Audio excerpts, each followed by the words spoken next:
بسم اللہ الرحمن الرحیم۔ کبھی ایسا ہوا ہے کہ جنہیں اپنے سب کچھ سمجھا وہی اب کے خلاف کھڑے ہو گئے ہوں؟ دل ٹوٹتا ضرور ہے، لیکن یہی وہ لمحہ ہوتا ہے جہاں سے اصل طاقت جنم لیتی ہے۔ کچھ تکلیفیں ہمیں توڑنے کے لیے نہیں آتی، بلکہ ہمیں یہ دکھانے آتی ہیں کہ ہمارے اپنے کون ہیں اور غیر کون۔ آج کے دور میں رشتوں کی قدر خلوص سے نہیں بلکہ مطلب سے کی جاتی ہے۔ یہی اس زمانے کی سب سے بڑی کمزوری ہے۔ انسان کے وہ زخم جو نظر نہیں آتے وہی سب سے زیادہ تکلیف دیتے ہیں اور دل کو خاموشی سے زخمی رکھتے ہیں۔ انسان ہمیشہ دکھ اور مشکل میں سیکھتا ہے، کیونکہ خوشی کے لمحے اسے ماضی کے درد بھی بھلا دیتے ہیں۔ دنیا میں سب سے تیز اثر رکھنے والی چیز دعا ہے، جو دل سے نکل کر زبان تک پہنچنے سے پہلے اللہ تک پہنچ جاتی ہے۔ جس گھر میں دین اور نیک ماں ہو، وہ گھر دراصل تربیت اور اخلاق اور انسانیت کی بہترین درس کا ہوتا ہے۔ اختلاف کرنا بہادری کی نشانی ہے، مگر منافقت کمزور اور ڈرپوک لوگوں کی عادت ہوتی ہے۔ اگر انسان موت کی حقیقت کو سمجھ لے تو وہ دنیا کی جھوٹی امیدوں میں کھو کر اپنے رب کو کبھی نہ بھولے۔ درد کا احساس عموماً اپنے ہی کرتے ہیں، مگر جب اپنے ہی درد دینے لگیں تو انسان کے پاس صبر کے سوا کچھ نہیں رہتا۔ نبی کریم حضرت محمد مصطفیٰ نے فرمایا کہ جب تنگدستی آئے تو درود شریف کی کثرت کرو، کیونکہ یہ رزق میں برکت اور مشکلات کے حل کا ذریعہ بنتا ہے۔ کبھی کبھی کسی ایک کا پیچھے ہٹ جانا بڑے نقصان اور فساد سے بچا لیتا ہے۔ یہی حکمت اور سمجھداری ہے۔ انسان کی انسانیت اس وقت ختم ہو جاتی ہے جب وہ دوسروں کے دکھ پر ہنسنے لگتا ہے۔ یہی دل کی سختی کی علامت ہے۔ برائی کا جواب عزت اور صبر سے دینا ہی اعلیٰ اخلاق ہے، کیونکہ بدلہ لینے سے دل کو سکون نہیں ملتا بلکہ بوجھ بڑھتا ہے۔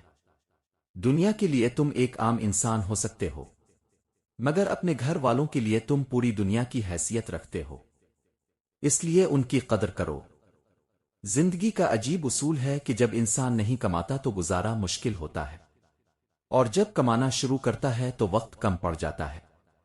جو کچھ تمہیں ملا ہے اس پر خوش رہنا سیکھو، کیونکہ ممکن ہے یہ بھی تمہاری حیثیت سے بڑھ کر ہو اور اللہ کا خاص فضل ہو۔ ہم سب گناہگار ہیں، مگر اللہ کا کرم یہ ہے کہ وہ ہر وقت ہمارے عیب چھپاتا ہے اور ہمیں سنبھالے رکھتا ہے۔ سکون انسان کی اپنی طاقت نہیں بلکہ اللہ کی عطا ہے۔ جسے یہ نصیب ہو جائے وہی اصل میں کامیاب ہے۔ کسی کی نرمی کو اس کی کمزوری نہ سمجھو، کیونکہ بعض لوگ عزت دینے اور اپنے رب کے خوف کی وجہ سے جھک جاتے ہیں، نہ کہ ڈر کی وجہ سے۔ اگر تم نے اپنے والدین کو خوش نہ رکھا تو دنیا کی ہر کامیابی بھی تمہیں مکمل کامیاب نہیں بنا سکتی۔ دوستی کا پہلا نقصان شک سے شروع ہوتا ہے، اور جب یقین کمزور ہو جائے تو مضبوط رشتے بھی ٹوٹ جاتے ہیں۔ اگر تمہارا یقین مضبوط ہو تو اللہ کا ہر فیصلہ تمہیں سکون دیتا ہے، چاہے وہ تمہاری خواہش کے خلاف ہی کیوں نہ ہو۔ اس رنگین دنیا میں اصل کامیابی یہ ہے کہ انسان خود کو اللہ کے رنگ میں رنگ لے اور اس کی رضا کو اپنی ترجیح بنا لے۔ دنیا والے تمہارے چہرے اور مال کو دیکھتے ہیں، مگر اللہ تمہارے دل اور اعمال کو دیکھتا ہے، اور یہی اصل معیار ہے۔ لوگ کہتے ہیں پیسہ جمع کرو تاکہ مشکل وقت میں کام آئے، مگر دین یہ سکھاتا ہے کہ اللہ پر بھروسہ رکھو تاکہ مشکل وقت ہی آسان ہو جائے۔ جب اپنے ہی نفرت کرنے لگیں اور دشمن بن جائیں تو یہ دل کو توڑ دینے والا مرحلہ ہوتا ہے، مگر یہی وہ وقت ہوتا ہے جب انسان کو سب سے زیادہ سمجھداری اور صبر اور خودداری کی ضرورت ہوتی ہے۔ ہر رشتہ ہمیشہ ویسا نہیں رہتا جیسا ہم چاہتے ہیں، کبھی حالات بدلتے ہیں اور کبھی لوگ، لیکن اپنی قدر اور سکون کو بچانا ہمیشہ آپ کے اپنے ہاتھ میں ہوتا ہے۔ جب اپنے ہی نفرت کرنے لگیں اور دشمن بن جائیں تو یہ 5 کام کریں۔ نمبر 1، خاموشی کو اپنے وقار کی ڈھال بنا لیں۔ ہر بات کا جواب دینا ضروری نہیں ہوتا، خاص طور پر جب سامنے والا صرف تکلیف دینا چاہتا ہو۔ خاموشی کئی بار وہ اثر چھوڑ دیتی ہے جو الفاظ نہیں چھوڑ سکتے۔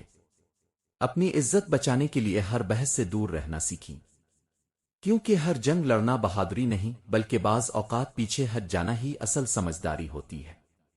نمبر 2، توقعات کو ہلکا کر کے دل کو آزاد کر دیں۔ سب سے زیادہ دکھ ہمیں اپنوں سے ہی توقعات رکھنے کی وجہ سے ملتا ہے۔ جب آپ اپنی امیدیں کم کر دیتے ہیں تو دل بھی سکون محسوس کرتا ہے۔ یہ سمجھ لیں کہ ہر کوئی آپ کے خلوص کو نہیں سمجھ سکتا، اور یہ آپ کی کمی نہیں بلکہ ان کی سوچ کی حد ہے۔ نمبر 3، اپنی توانائی کو اپنی ترقی کا راستہ بنا لیں۔ جو لوگ آپ کو نیچا دکھانا چاہتے ہیں ان پر توجہ دینے کے بجائے اپنی بہتری پر دھیان دیں۔ اپنی صلاحیتوں کو نکھاریں اور نئے ہنر سیکھیں اور اپنی زندگی کو اس سمت میں لے جائیں جہاں آپ کو سکون اور خوشی ملے۔ کامیابی خاموشی سے لیا گیا وہ بدلہ ہے جو سب سے زیادہ اثر رکھتا ہے۔ نمبر 4، فاصلوں میں بھی خودداری کی خوبصورتی رکھیں۔ ہر رشتہ بچانا ضروری نہیں ہوتا، خاص طور پر وہ جو آپ کی عزت نفس کو مجروح کرے۔ ایسے لوگوں سے مناسب فاصلے رکھیں، نہ مکمل تعلق توڑیں اور نہ ہی خود کو ہر وقت دستیاب رکھیں۔ اپنی حدود مقرر کریں تاکہ کوئی بھی آپ کے ذہنی سکون کو متاثر نہ کر سکے۔ نمبر 5، اللہ تعالیٰ پر بھروسہ کریں اور دل کا سکون قائم رکھیں۔ جب دنیا کے رشتے بدل جائیں اور اپنے بھی اجنبی لگنے لگیں تو دل کو اس ذات سے جوڑ لیں جو کبھی ساتھ نہیں چھوڑتی۔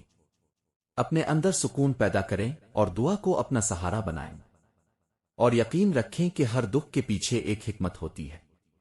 لوگوں کی تلخیوں کو دل میں جگہ دینے کے بجائے اپنے اندر اللہ کی محبت اور روشنی کو بڑھائیں، کیونکہ یہی وہ طاقت ہے جو ٹوٹے ہوئے دل کو بھی مضبوط بنا دیتی ہے۔ یاد رکھیں، جو لوگ آپ کی قدر نہیں کرتے وہ آپ کی زندگی کا نقصان نہیں بلکہ ایک سبق ہوتے ہیں۔ اپنے دل کو نفرت سے پاک رکھیں، کیونکہ اصل جیت یہی ہے کہ آپ تلخیوں کے باوجود بھی اپنے کردار کی خوبصورتی کو قائم رکھیں۔ لوگ انسان ہیں اس لیے ساتھ چھوڑ دیتے ہیں، مگر اللہ رحیم ہے جو ہر حال میں اپنے بندے کے ساتھ رہتا ہے۔ اور آخر میں میری دعا ہے کہ اے اللہ، اے پروردگار، ہمیں ایسا دل عطا فرما جو دوسروں کے لیے رحمت کا سبب بنے، ایسی زبان عطا فرما جو ہمیشہ بھلائی اور نرمی کے کلمات ادا کرے، ایسی نظر عطا فرما جو دوسروں کے عیب نہیں بلکہ ان کی خوبیاں دیکھے، ایسا حوصلہ عطا فرما جو مشکل وقت میں بھی صبر اور شکر کی روشنی کو قائم رکھے، اور ایسی زندگی عطا فرما جو تیرے ذکر اور محبت اور رحمت سے بھرپور ہو۔ آمین ثم آمین۔